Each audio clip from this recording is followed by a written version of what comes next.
Thanks, Mr. Chairman. Mr. Secretary, welcome. Good morning. Thank you for having me. Mr. Secretary, you said in your hearing the words creating jobs 22 times. The issue is jobs, and I only have one question, which I'll ask you in a moment. Sure. But before I get to that question, if the issue is jobs, then couldn't we come up with a better proposal than with all respect to my friend the chairman, than one that the Congressional Budget Office said would cost 500,000 jobs? Couldn't we come up with a proposal to help low-income Americans better than a proposal that the Congressional Budget Office says would provide 80% of the benefits to workers who live in families above the poverty level, not below the poverty level? And couldn't we come up with a better proposal than one which would make it harder for the only group of people in America who can solve the jobs problem to solve it? Those are the job creators.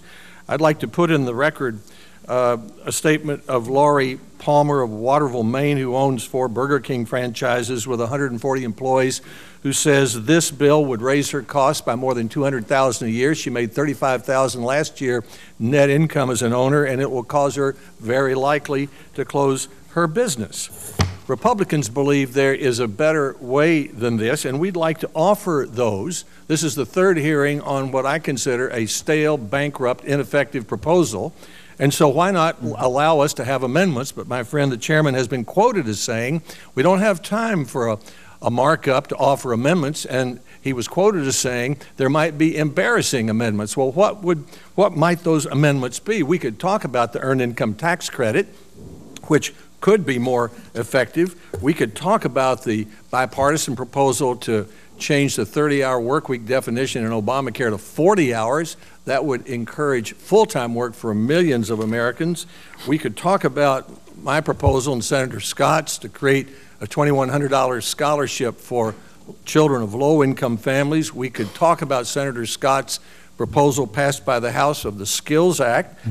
We could talk about several pro-growth amendments for which there would be bipartisan support, such as the President's recommendation that we pass the Trade Promotion Act, such as the Keystone Pipeline, which had 62 votes in the Senate, such as having a National Labor Relations Board that's more of an umpire than an advocate. The only thing embarrassing about these amendments would be to vote against them. We're bound to be able to do better than come up with a proposal on jobs for low-income people than one that costs 500,000 jobs and gives most of the benefits, 80%, to workers who live in families above the poverty level. So here is my question, Mr. Secretary. Senator Heller asked Janet Yellen, the President's Federal Reserve Board chairman, her opinion of the Congressional Budget Office and its ability to study the impact of the minimum wage on American workers and the economy. She said they're as qualified as anyone to evaluate the literature in making that judgment. Do you agree with Chairman Yellen that the Congressional Budget Office is as qualified as anyone to make a judgment about the impact of the minimum wage on the American economy and the American worker? Mr. Chairman, I look forward to talking to you about all of the points that you mentioned. The skills agenda is something I spend a lot of time on. The President has a proposal to enhance the EITC, which I think is a great proposal. It's not a either-or, EITC or minimum wage. The President has proposals to invest in our infrastructure, which creates good jobs. All I need is a yes or no. No, well, actually, your question had a lot of... I had one question. No, do you agree that the CBO is qualified, with Mr. Chairman Yellen, that the CBO is qualified as anyone to issue an assessment of the impact of the minimum wage on the American worker? Yes, Mr. Chairman, Senator, I have a lot of respect for the CBO, as does the President, and as does everyone else. And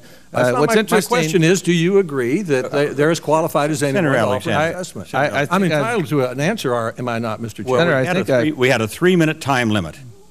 And you came to the 3 minutes and then asked a question after you gave a speech. Well, now, I want to be respectful. A one-word answer is all I'm asking for. But I want to be also respectful. The Secretary can answer as he sees fit. He does not have to answer. Is the Senator not entitled to an answer to a question? The Senator's answer as he wants to answer it, not as you direct him to answer. You can't force him to say one thing or another. If he wants to answer that question, then he can answer that question. So a Senator's not entitled to a yes or no answer to a specific question? senator is entitled to ask the question, and the secretary can give the answer as he sees fit. That's not much congressional oversight in my book. Well, it's being respectful of people who want to respond in the way that they feel is best suited to answering the question. Well, then we might as well not ask questions if we can't get answers, Mr. Chairman. Senator, I'm trying to answer your question if you would give me an opportunity to do so. I'll be glad to, as long as it ends up with a yes or a no.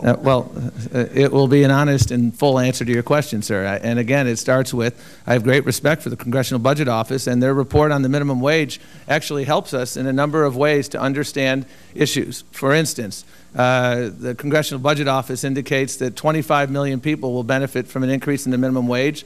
We believe it's 28, so we can agree that it's either somewhere between 25 and 30 million people are going to benefit from the minimum wage.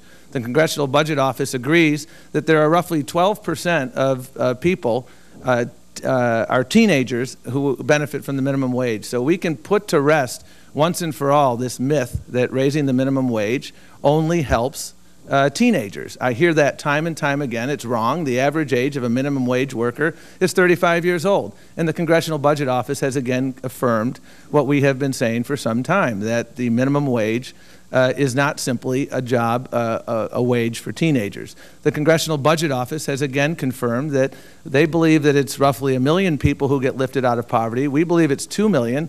Others believe it's 4 million people who get lifted out of poverty. So we have a conversation about 1 million to 5 million or 4.5 million people who get lifted out of poverty. We know that that's a lot of people. There are 12 million other people in poverty who would benefit from an increase in the minimum wage. And so we understand that. So we can now agree that there are millions and millions of other people who may not be lifted out of poverty but would benefit from the minimum wage. The Congressional Budget Office agrees that raising the minimum wage would have a stimulative effect because it puts money in people's pockets. And when people get money in their pockets, they spend it. And when they spend it, businesses have to hire more people.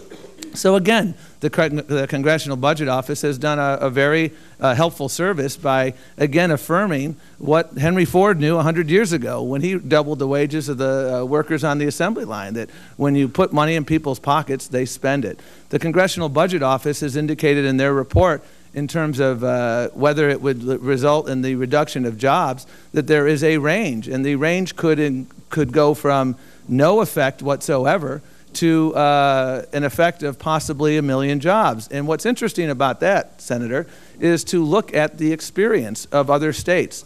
Washington State is an interesting state, Mr. Chairman, because if in fact the hypothesis that the minimum wage reduces jobs were correct, then you would expect that Washington State, which has the highest minimum wage in the country, would have a reduced would have experienced job loss. In fact, the opposite has happened, and there was a story in Bloomberg the other day noting that the minimum wage and the Washington experience so demonstrates. And 600 other economists, including 7 Nobel laureates, have looked at this issue and concluded that raising the minimum wage has little or no impact on employment. And so I think the bulk of the evidence of economists that have actually studied this issue and done those surveys of towns where you have a minimum wage raise in New Jersey and the same wage across the river in Pennsylvania, when they do those studies, they show that it has no impact. So we have a lot of evidence that demonstrates that, in fact,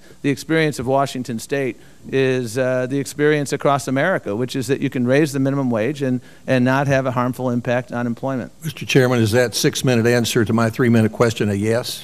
I noted that this whole exchange took 9 minutes, of which the senator from Tennessee took 4 minutes, and the secretary took 5 minutes. Again, I adhered to the 3-minute question on mine. In fact, I cut mine short. And if we're going to go on this path, then we're going to be here this afternoon. Okay, we'll be here this afternoon with Mr. Elmendorf.